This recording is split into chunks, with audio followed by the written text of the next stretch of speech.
The nodes and the nulls would open, and the time capsules would start doing their best to push and pull that energy around of your Akash. We told you that the planet itself and the crystalline grid would start vacuuming it up. It's a good metaphor.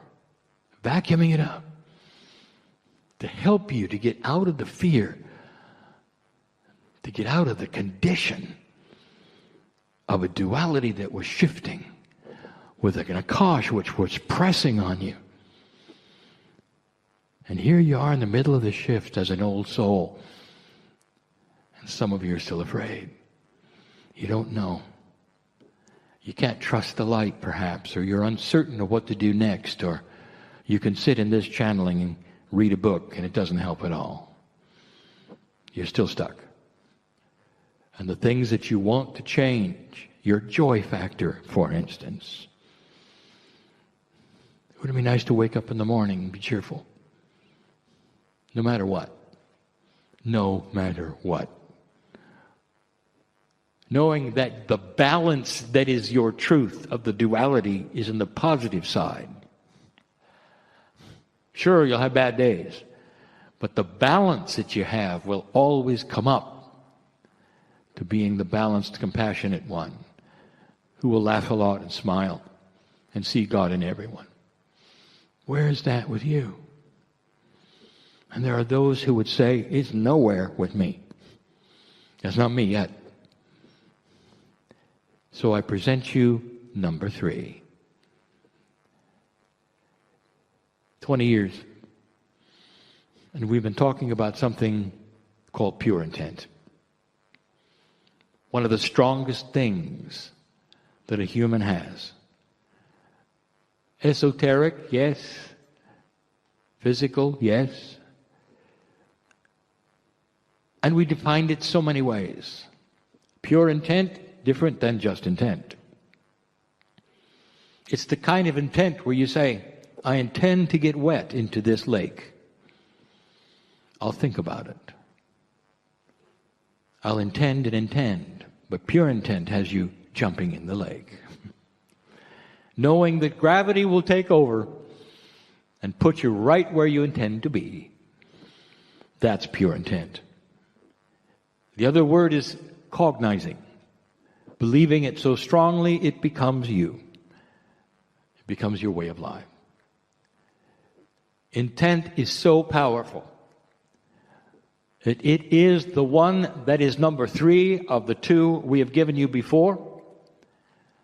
And combined with the information we've given you in the last 2 channels, the trilogy is this. It is the catalyst for everything you've asked for. Now, let me tell you, it has another name. Release. I'm going to paint a picture for you of a train. So easy to imagine this train chugging along on the tracks. The train is your soul or your soul group through the ages. The train always moves forward in time. It has the same engine, and that engine is that which you call the higher self, or what we would call the higher self group.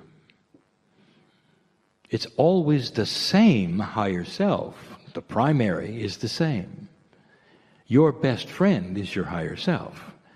Well, the higher self has been with you every single incarnation. And it pulls the train through the ages. The train doesn't stop. Even when you die, time continues. And when you return, you have more experiences. The last life you lived is added to the train. Think of it as a new car. And every car carries a load. Now for eons, that load has had an energy. It's a dark load. Because you've had a battle that you fought over and over and over. Cars are added every single time you arrive. The engine, which is the higher self, it does a good job. It pulls them all, no matter how many you have. But the vibration of the train is tainted by the vibration of what's in the cars. Lifetime after lifetime after lifetime. You fill the cars with dark coal, for instance, and the train gets longer and bigger. You come into that which is this life, and the train is the same. Only the train starts to have other things take place with it. The channel that we gave you, the first one, the train starts to change in its awareness of black and white. Light and dark, high and low vibration. The train itself gets to be confused because it has never seen this before. The train doesn't even know what balance is. In the second channel, we told you that the track itself yells at you, let me help you, let me help you. That's Gaia. The energy around the train, which is the field, reaches out and says, let me help you, let me help you. And all you can see is cars, thousands of them filled with dark energy. And you sit there and you say, I don't know. I'm not getting anywhere. I'm stuck. All of this is so confusing. Dear Spirit, help me. And now I want to tell you. I want you to reach down and see that beautiful engine of the higher self. And I want you to throw a switch and release all the cars. All of them. And I want that to be a fresh and new beginning that you are doing yourself by releasing with pure intent and understanding all of the help that you wanted will now flood in. But until you release with that intent, it's still going to be difficult. You're stuck because there's too many cars. The things that aren't moving in your life is because there's too many cars. And they're loaded with your Akash, which has been over and over so dark and so tough. And now it isn't. The wind is at your back. There is light coming. Color is coming in a black and white world. You are positioning yourself to be in the right place at the right time. But not with those cars. And when you release them with pure intent, you might ask in a linear way, well, where do they go? They go away. You're not going to run into them again. This is not a temporary fix. It's not a Band-Aid. This is you releasing all of the eons of stuff that you don't need. That's the catalyst. That's number 3. I want you to take this channel and listen to it again, and listen to the other 2, and put this together and connect the dots and be free. Be free of this past Akash. Be free of that which was a darker world. Old soul, you have graduated. There's no reason to pull around the books you learned from. Cast them away. The sun is coming out. And the engine is fresh, with no cars at all. And the ones you create now won't be dark, because it's different. It couldn't be clearer. It's another metaphor. I'm Kryon in love with humanity. Every single one. Because I'm connected to the central source, which is in love with every single one. It doesn't matter who you are, what you've done, or your attitude or your belief. It's absolutely guaranteed. Pure. 100%. No matter who you are. The veil covers so much to you. If you only knew what's out there. The hand is very big. It wants to take you into a grand place and cancel the fear, so that when you get up in the morning, you'll smile and say, thank you, God, for another beautiful day.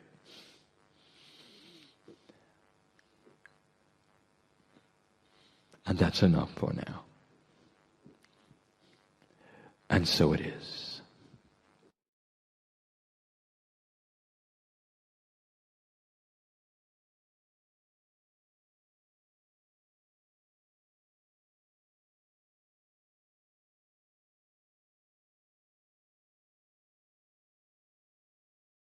Hi, everybody. Thanks for watching this. I wanted to tell you this is a little time sensitive.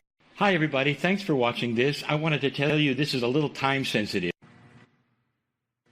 Greetings, dear ones. I'm Kryon of Magnetic Service.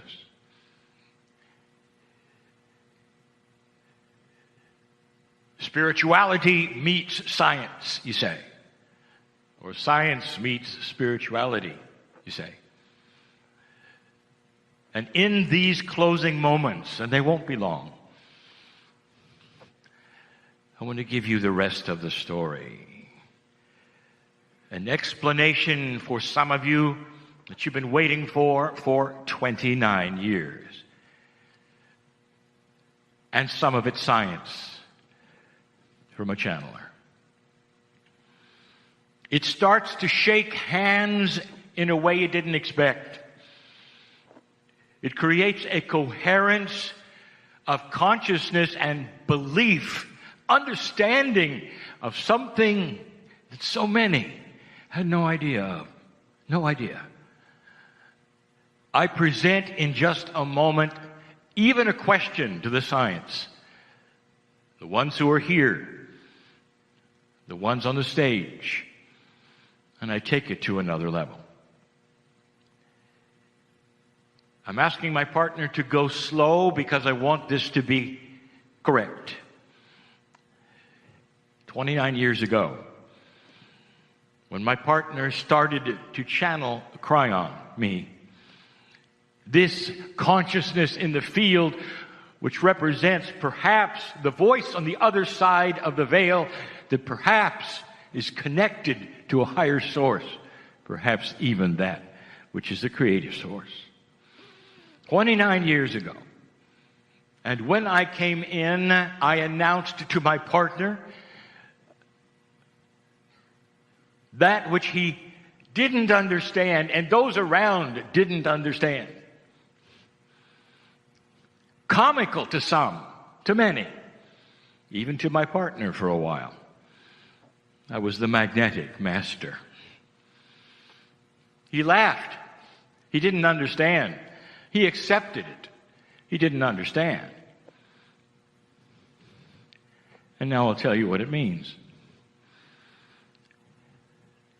Dear ones, the scientist Greg, who just left this stage, pointed out something absolutely remarkable. Proof, absolute proof, that human consciousness changes physics. That is a metaphysical reality now. It used to be postulated by those who would call themselves the pseudoscience of the New Age. And now the satellites operated by the government have shown it to be true. And what was the driving force behind that change in the microtesla measurement of the strength of the magnetic field? And it was compassion at 9/11. So there is an absolute correlation, is there not, between that which is the physics of Earth, magnetics, and consciousness and compassion. They're linked. They're linked. For the first time you saw it. They're linked. Now follow this logic for a moment. Does it make sense to you, perhaps, that the magnetic grid, therefore, Gaia, therefore, might be a partner with humanity? Does it make sense that perhaps the field itself is something that can be touched through the heart? You got it measured with satellites, dear ones. For those of you who doubt the channeling or anything about it, I'm about to give you some facts, and I will explain the magnetic master. When I came in, the first message I gave my partner, the one that was recorded over and over, the one that made the book in 1993, the reason I was here was to adjust the magnetic field. I told you that the magnetics of this earth, as measured by a compass, not the strength, the alignment, would change more in 10 years than it had in 100. And those who paid attention know it did. It changed. And during those years, you might remember something.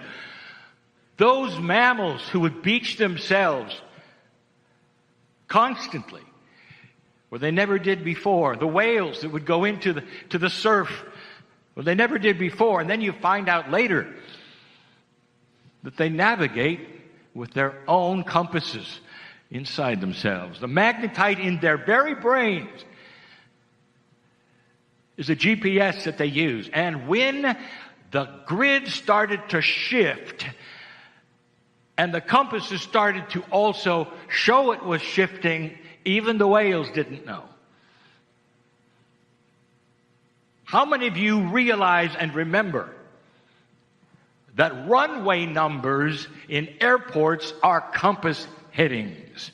Now go do your research. How many of them had to be repainted in the last 29 years? And the answer is most. Most. Because the realignment of the magnetic grid, be careful, my partner. The realignment of north, not the strength, the realignment of north and where it positioned changed the angle of the toroid. If you're into science, if you paid attention in the last hour, I just gave you a secret. You were heading into, that was the precession of the equinoxes, and in the field we saw you making it. There was no question. Oh, it was in the late 80s and I arrived. You were making it. The Soviet Union fell over. Disarming so much that was there before. You were going to pass the marker just like the ancients said. There was so much excitement in the field. I'm telling you something. Listen. And the magnetic grid had to be realigned because you were going to stay. And the realignment caused a correlation between that toroidal shape, and you. And the field started to be a lot more commensurate with what you were going to do with compassion. This is why I came. There will be some who understand what I'm saying and some who don't. I don't know whether those who measure things, like the scientist Greg said, ever thought about the alignment of the toroid and where it was in 89 and where it was in the year 2001. And whether that toroidal alignment would make any difference at all in that which is the marriage in the field between consciousness and physics. It goes both ways, you know. The alignment of the field allows for greater compassion. Now you know why I'm the magnetic master. What does that tell you about what possibility it is that I exist as I exist, or that my message is my message, and what is it if it is true, and if all of this channeling business is real. What does it tell you the message is? And that's the second and last part of this message. It tells you that whatever you want to say about spirit or God or source, whatever you want to say about it, it is paying attention. Because it is inside every single human being, and it wants to coordinate everything on this planet so that you'll find it. And know it's there, so you'll find it. And know it's there. That realignment is so you can see it and work it and get to this place in the hero's journey called peace on earth quicker than you could before, ever before. This alignment is new. No other civilization had this alignment. Now you know who I am. I continue the rest of the story. The scientists can only bring you to a certain place. The best of the best. Smart as they are, they can only bring you to a certain place. It can explain. The charts and the graphs can show the field is real. It exists. It may even be stronger today than ever before. Now that's supposition, but I will tell you it is because of the realignment of the toroid. But they can only bring you to one place, and they can tell you about it. They'll talk to you about the coherence. They'll talk about the strength of the coherence. They'll talk about what the field might be, the timelessness of it. How can you have something all around you that is timeless when you are in a linear time frame? How is that possible? And I'll ask you this. Do you believe that God is all around you? Do you believe that there is a multidimensional force, if you want to call it that lives with you, inside you, that you call God or Spirit and knows your name? And the answer is yes. You do. You wouldn't be in the audience otherwise. And so the explanation of the field starts to sound like the explanation of spirit, doesn't it? Just a little. They only can take you to one place. They talk about the void. What is the void? They want to put you in the void with meditation so that you can at least understand that there is a place you can go to which has love in it. But they can only take you so far. I want to take you the rest of the way. I can do it if you believe it. If you're tapping your toe and hardly wait to go to dinner, this isn't going to work for you. Give me 3-4 minutes, just a few minutes, to try to explain to you what actually is in the void.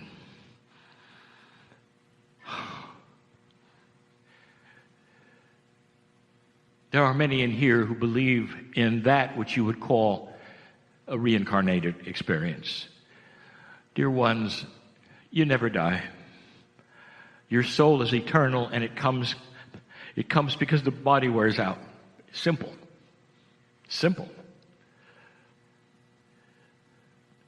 And so that which is you, your name goes here, occupies many bodies over centuries of time. This is not a New Age belief. If you take a look at the most intuitive belief systems that originated on this planet, go back as far as you can and find the texts of the belief of those Hindus and those Buddhists thousands of years before your prophets. What was the staple of their belief? And the answer is the soul returns. Intuitive, common sense, spiritually made sense. Until it got changed, watered down, until you threw Gaia away and you have what you have today. Dear ones, there's a reawakening of this potential.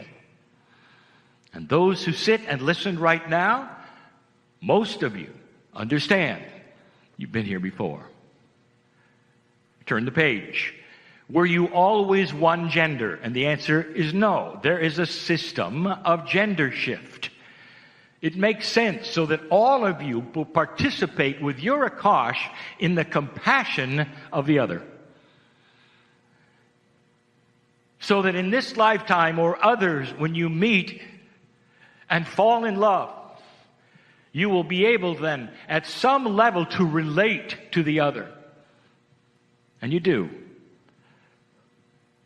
Studies about the masculinity in women or the femininity in men. Fascinating. But that's not where I'm going. What it means is that every single human in this room and listening to this, every one of you has given birth. Every one. And now I want to talk to you about that moment. That moment. A moment that surpasses any moment that a human being can ever have with love and compassion.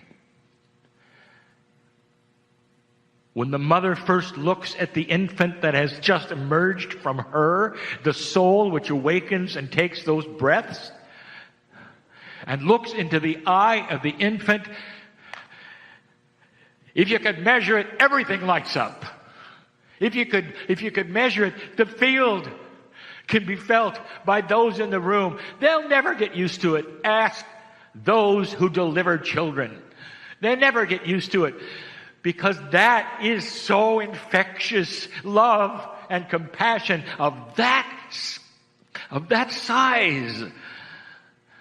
You look into the eyes of the infant for the first time. What do you say?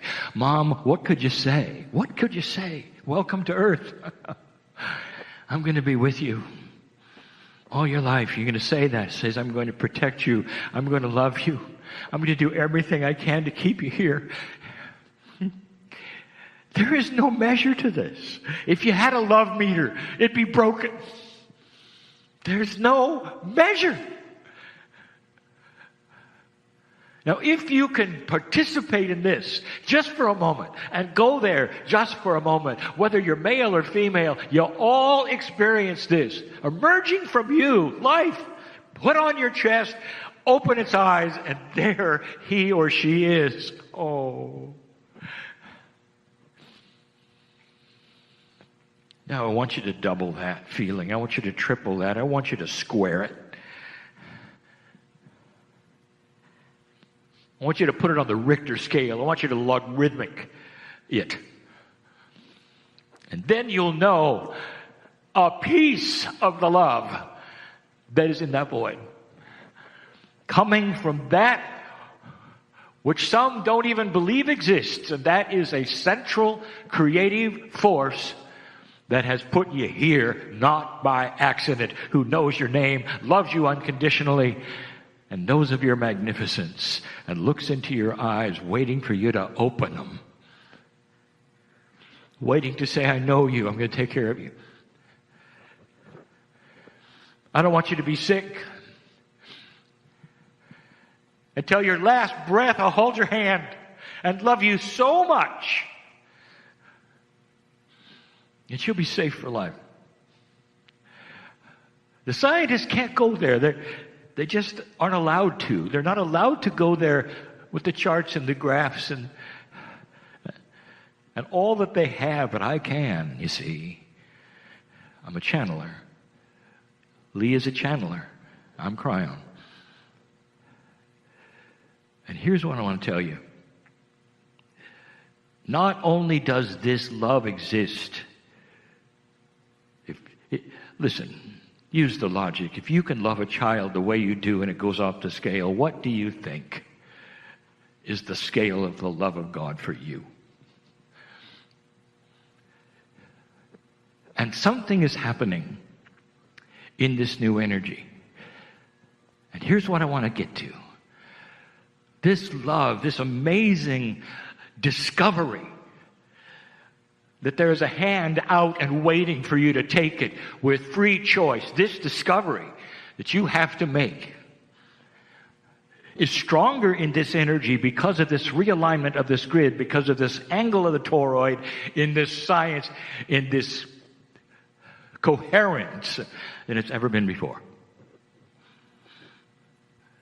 And it calls to you like it never has before. And that's why there are so many people in this room and listening to this. These meetings didn't have this kind of attention before, did they? 30 years ago, did they? What has happened recently to bring you to this chair to even listen to this possibility? You came for science, you're getting love. And then you find out that love may be a complement of science. Did you ever see a tree that had the sunlight just perhaps coming in a certain way and only for a little while, and you see the tree then over a period of years start to bend to the light? That's what I want you to know. Due to this realignment, due to these studies, due to this now correlation between consciousness and magnetics and physics, due to all of this, you're starting to bend to the light. You're starting to see it. You're starting to want it. You want to know more about it. You can't define non-linearity. By its own common sense definition, it's tough for a linear mind to define something that is not linear. And so the plea is this: don't figure it out. Let it be. Go ahead and figure out the charts and graphs, dear ones. That's why you came. But draw the line when it comes to that, which is the incredible love of God for you in this moment. Your name is known. You're not here by accident. Don't figure it out. Don't say how much, when, where, what do I do? Which way do I face for this to happen? How many steps do I climb? Do you say that to your infant? Looking in his eyes, her eyes, did you say, I'm going to take care of you, but you're going to have to do some things for me? No. No. And neither did God when you were born magnificent in this planet. Neither did Spirit, neither did this central creative source ever look at you and said, I would love to love you completely, but you got to go over here, you got to know this person, you got to do this, you got to join this. That's not the way it works. I want every one of you, as I close right now, to understand the reality of this message. You have seen the tip of the iceberg all these days with all of these charts, the graphs, the proof over and over that you can change you biologically, conscious, proof after proof after proof. And now, the rest of the iceberg, you've got help. Not just help. Does it make sense that if the peace of God in you is really the peace of God, if it's really there, it belongs in the field communicating with a parent who has opened its eyes and looked at you and says, I'm going to take care of you as long as you live. Now in the next life, take my hand. Come on, take my hand. Try it. See what it's like. But that's the free choice. To cognize what I'm saying or not. The same number of angels will walk out with a doubter as the one who is healed in the chair right now. I know who's here, and I know who's walking out different. And this completes the picture of this particular entire series of meetings. It completes it. It's a circle. All saying the same thing. The science and the spirituality, someday there'll be a word that encompasses both. Because the Creator made you and this planet just like you are, knows who you are. But the love and the compassion that is there when you bend toward it just a little bit, it's so infectious. It's like when you bend toward it, it lets you reach out and take your hand, and you'll never forget it. You'll never forget it. You'll never forget it. And you'll never be the same. That's why I came. Perhaps that's why you came too. And so it is.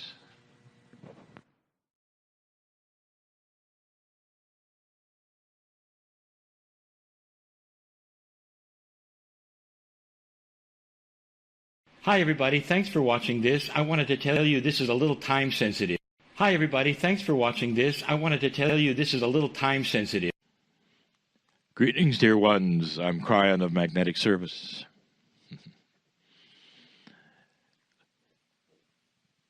There are always layers of listenership, of awareness on all of these messages. And the first layer is those who sit in front of me. And quite often the messages are targeted to them. This is the third message in the series of what has been called the Monument Valley Tour of 2019. I say that because those listening might not always get the time reference, or the place reference, or the sequence reference. The last channel we gave was personal. And it was given mostly to honor the indigenous. And so as we sit here, even before we tell the listenership where we are, these are sacred lands. The ones who lived here had the ancestors who they draw upon for wisdom of life. And we recognize them yet again. And we ask permission of those ancestors for this message. A message that's not necessarily about the land this time, but a message of love and compassion, and one that I've given before in many ways. And so yet again, I work my way to that message through that which we've experienced yet today. This group sits here in the sun in a cool day, in a hill that overlooks the majesty of the land. And in this, they have just come from that which is one of the most photographed wonders of the natural world, Antelope Valley. And now they overlook that which is Lake Powell. Beautiful, still, the colors are rich around them, and they all shout that nature is beautiful. And there's much to learn from it. Dear ones listening past this group, if you saw photographs of Antelope Valley, you'd know, oh yes, that's where they are. Well, the photographs are worldwide. It's a canyon that changes dramatically with the seasons, with the position of the sun, and is never the same. It is perhaps one of the most beautiful places to the eye that you can imagine. And as I've said, one of the most photographed. It is open 365 days of the year, and multiple hundreds of tourists pour through there. Did you ever wonder what the indigenous felt when they discovered it? Did you ever put yourself in that place? What would it have been like for those who were just discovering this land and the beauty of it and the particulars of it? And they discovered that. Would they be impressed? Well, you'd have to put yourself in their place, dear ones. Number one, did it help them hunt? No. Did it help them fish? No. Was it something that would help them with the resources of the land? No. And so it did not become a place that was energetic for them as much as the ley lines of survival, of the stars that would help them to know what was going to happen or what what season was coming, or what the insects would do, or where the animals would go. Indeed, they saw the beauty. But it was over time, dear ones, and different cultures that would discover it and say, this is beautiful. So the point is this, that culturally, depending upon who you are, the time frame, and what you're looking for, beauty is in the eye of the beholder. Today, you saw beauty. And that's going to lead me to the next thing. Outside of this place, I'm going to get esoteric. What is beauty to God? Many of you put your hands on the walls of the canyon, and inside you felt the energy. What were you really feeling there? If it was not all that important to the indigenous, what is it you were feeling? And I'm going to tell you, it's the thousands and thousands of those from all over the earth that went through there and gasped at the beauty. It was the honoring of nature and the canyons over the last 100 years. That's the crystalline grid. It remembers the honoring, and it imbues that into the granite and the sandstone. And so when you put your hands on the walls, you feel all of those who have come before. And you feel the beauty and the honoring of nature back. Because as you honor nature, as you sing to it, it eventually will sing back to you. How does God see beauty? Well, let's start here. I'm going to give a demarcation. One is this side of the veil, and the other is the other side of the veil. This side of the veil will be humanity in general. The other side of the veil is that realm where the Creator is, where the angelic beings are, where multidimensional energies come from. The veil has been described so many ways by so many historians that were spiritual. A veil is that which you cannot really see past because it's hidden from you. And there are those who had said that veil is set and never moves. That veil on the other side is where God lives, if you want to use that terminology, which is incorrect. This side of the veil, the three-dimensional or four-dimensional side, is where you live, which is not correct either. But that is the model. The part that you don't understand is the veil is variable. And I'm going to tell you yet again, before I even continue the channel of beauty and love and compassion, that one of the things that I want humans to understand and know is that that veil, which so many have said is absolutely set, there's God and then there's you, and there's the veil between. What if I told you that the veil varies depending upon the consciousness and the awareness of humanity? The more consciousness develops into oneness and understanding, as war goes away from this planet, and it will, as more are tuned in to the oneness, no matter what their spiritual belief, it happens everywhere. There is a softening that goes on. Every single time a planet goes into what I will call an advanced graduation status, that is to say that a consciousness starts to raise and raise through generation and generation, the veil between you and that angelic realm starts to lift. And you see clearer through it because of the evolution. And dear ones, if you haven't noticed, this is not necessarily a group veil that I talk about. How about you?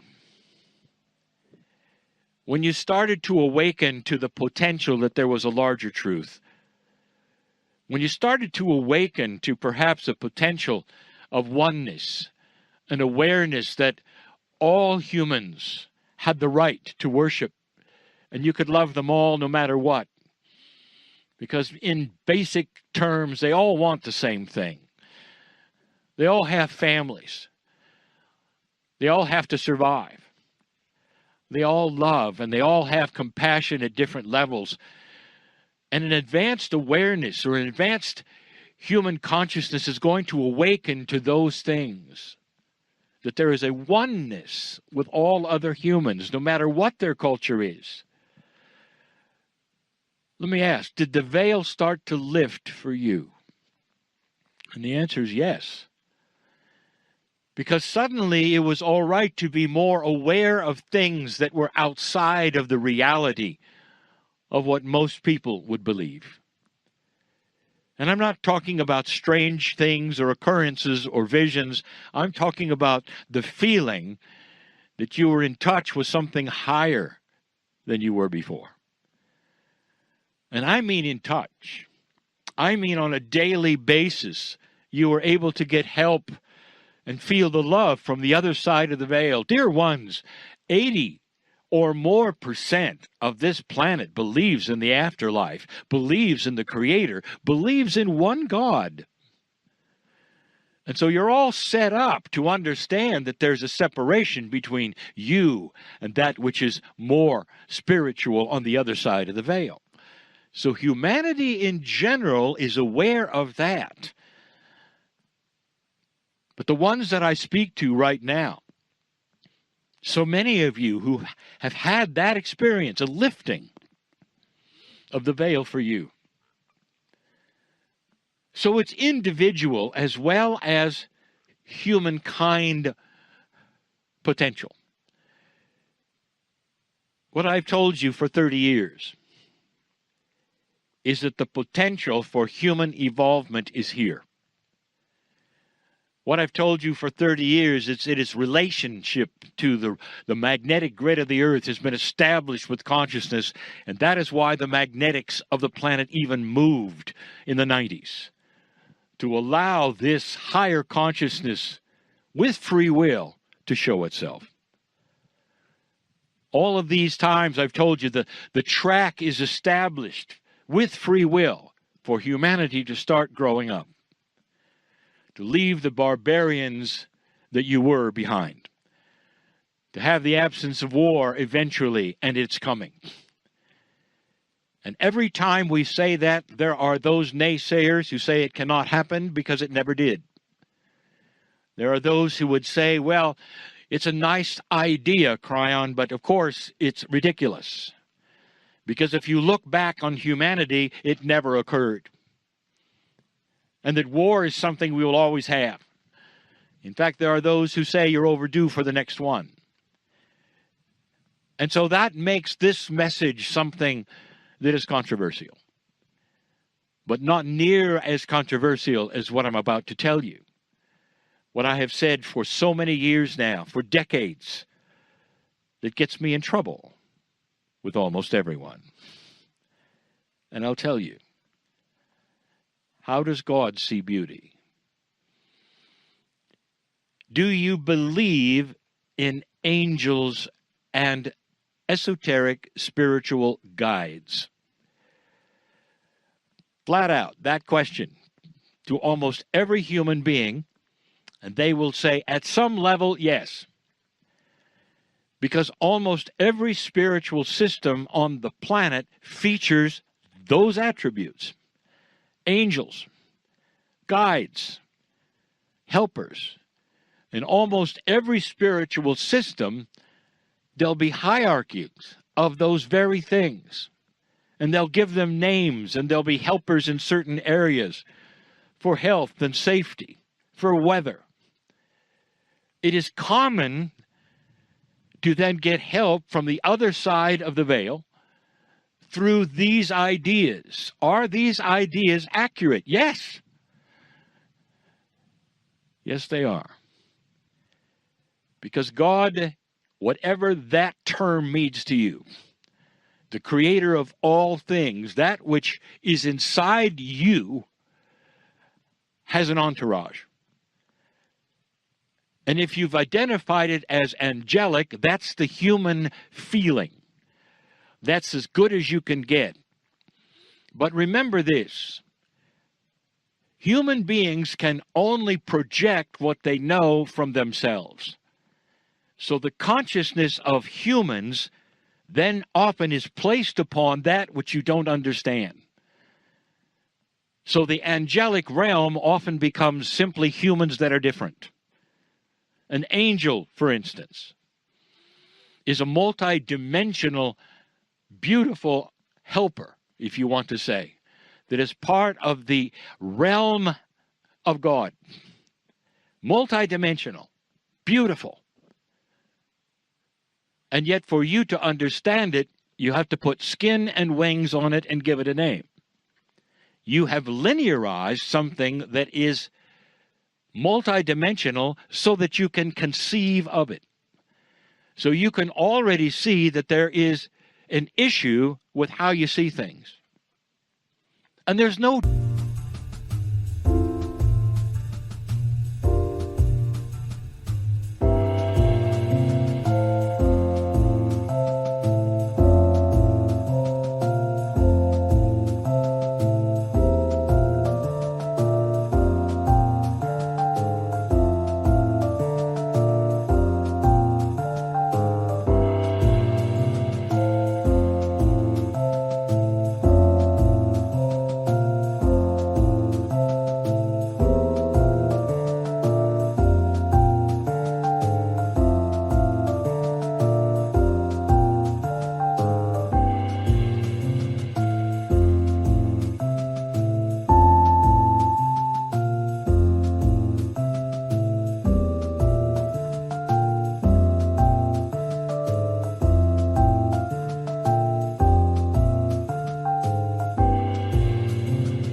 like the indigenous didn't really see the Antelope Valley as something spectacularly beautiful because it didn't apply to the things that they needed, their survival, and the things that they thought had energy that were important. The valley did not give them a different opinion of the cosmos or the four directions of the compass. It didn't fit into the ceremonies. It didn't change what they did. How does God see beauty? You might already know. Every single human being on the planet, unique, like no other animal, like no other nature, put here as God's creation, is the most beautiful thing to the other side of the veil. Did you know that? Angels, always seen as beautiful, helper, miracles, all of the guides, they guide you to the good places, not the bad places. That ought to tell you a lot about what might be there on the other side of the veil. Beauty to God is you. And that's not what necessarily is taught on this planet universally, but someday it will be. Someday, I tell you this, in many generations from now, that will be common sense. That you are a part of the creation of the Creator. And there's not that much that separates you from the angels, except your consciousness and how far it will take you. If I told you that embedded in your DNA was angelic energy, I would get in trouble yet again. Because there are those who say, no, embedded in your DNA is horrible things. Things that you're going to be punished for. And this is where I want to tell you something, and I'll say it yet again. In this odd separation between humanity and that which is angelic, this veil. Everything beyond that veil is precious and loving and loves you beyond measure. Compassion, benevolence, any word that you can even conjure up in any language that is good is there. And on this side of the veil is what you have created with free choice as humans. And it's not that. Free choice has created many layers of negative, dark things. And they all belong to human, not to God. And here's where the statement comes that I've heard for so many and for so long. Kryon, excuse me, are you saying that everything beyond the veil is good and everything here is not so good? That's a bit simplistic, don't you think? And here I will give the answer yet again. Listen to the answer. The answer is exactly. And when you get that, you'll be a better, more informed, more aware human being. Everything that is negative here, even the things you attribute to God, belongs to humans. All of it. God does not have the things that you've assigned to God. Judgment, punishment, horror, torture, the afterlife, even of children, going to a place where you burn them alive every day. You think that's God? Millions do. Millions do. Not understanding that on the other side of the veil, that doesn't occur. And the consciousness is not there anymore, and I'll say it again, any more than that's the consciousness you would have for your children. You would not assign that to your children, would you? No matter what they've done. This free choice that you have really means free choice. Free to take this planet anywhere you want to go. You might have noticed that Kryon does not give current advice over things that you do to yourselves. Whether it's all the controversy of the various types of radio frequencies you have in the air, or the chemtrails, or any of the things that may or not be affecting you. I don't talk about it because, dear ones, that's your karma. You do to yourselves what you do to yourselves. Part of the growth of consciousness is, will you clean up your act? Will you stop polluting to the degree will you kill yourselves? All of these things you are working with constantly. That is humans with humans. I am talking about the spiritual aspect of who you are. The things that are changing on the planet. The things that are starting to be revealed. Don't you find it interesting, yet again, that some of the darkest things that you've done to yourselves, or that's in your society, that have been there for hundreds and hundreds of years, are just starting to be revealed now? Don't you find that odd? I'll tell you, this is all related to the shift of the magnetic field, to 2012, to an increased consciousness worldwide over dark things, starting slowly to clean things up that used to be uncleanable. And that includes some things that are coming, and you'll see them, and you'll see them. And this, dear ones, is the proof that humanity is starting to accelerate its involvement in general. And I sit in front of a group of people in this beautiful place, and those listening who can just imagine what this place is like, who are starting to see it in their own lives. Exactly. God is good, benevolent. There is much love for you. You are seen in the eyes of all of the entourage on the other side of the veil as magnificent. The soul that is in every single human being is forever and is part of God. That's where the soul came from. That's where it goes back to. And you're here for a little while. This is temporary. All of it. As beautiful as it is, as short as your life is, it's all temporary. Home is where the good stuff is. There come a time when the veil will blur.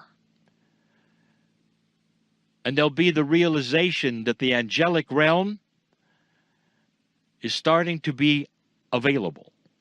And then there will be a more firm affirmation that perhaps it's inside. Kryon, you speak in riddles. No, I don't. Not really. Any more than the riddles of the indigenous have to be figured out because they work in metaphors. So do I. But you have to examine these things to understand a little more. Death has no sting, dear ones, except to the ones left behind. And I want you to realize that and understand that. That every single one of you will take a last breath again. And every single one of you will awaken within a short amount of time and hear the music. And see that light. And you'll know again, whew, I'm home again. That's a promise. And every single human being has had a near-death experience is changed for the rest of their life.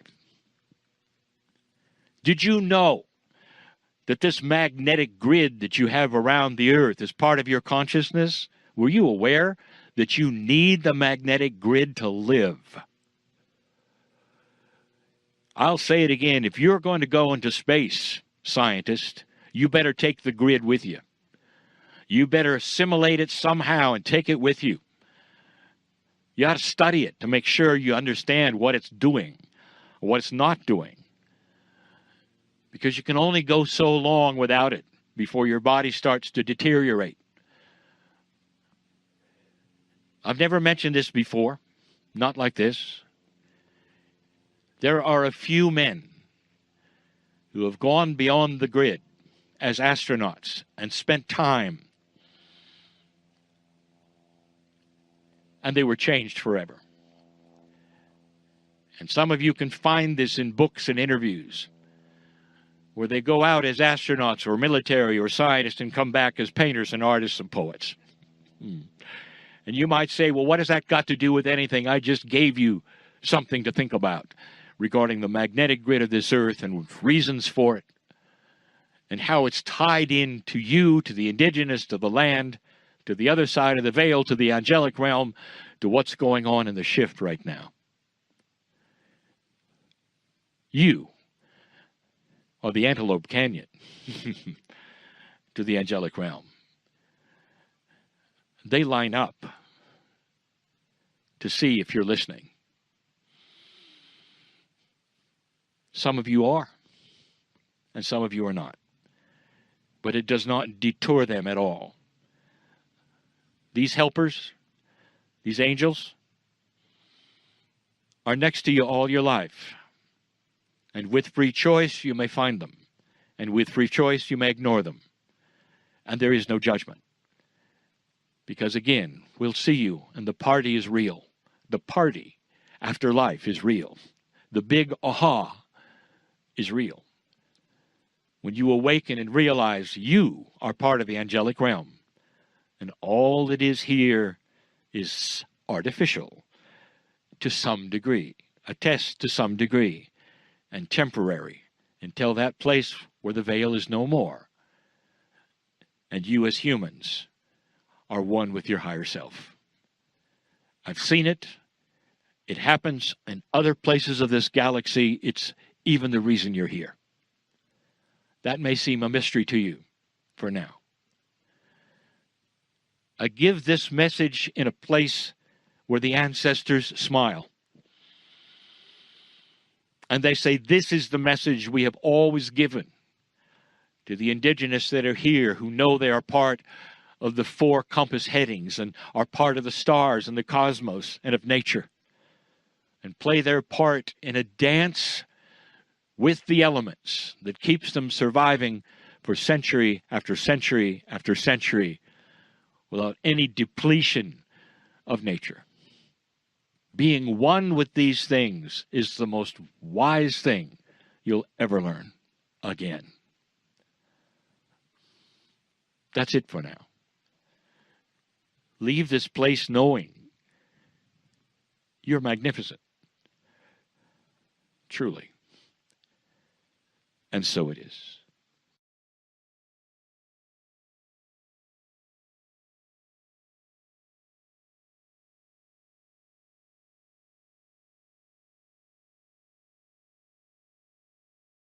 Hi, everybody. Thanks for watching this. I wanted to tell you this is a little time sensitive.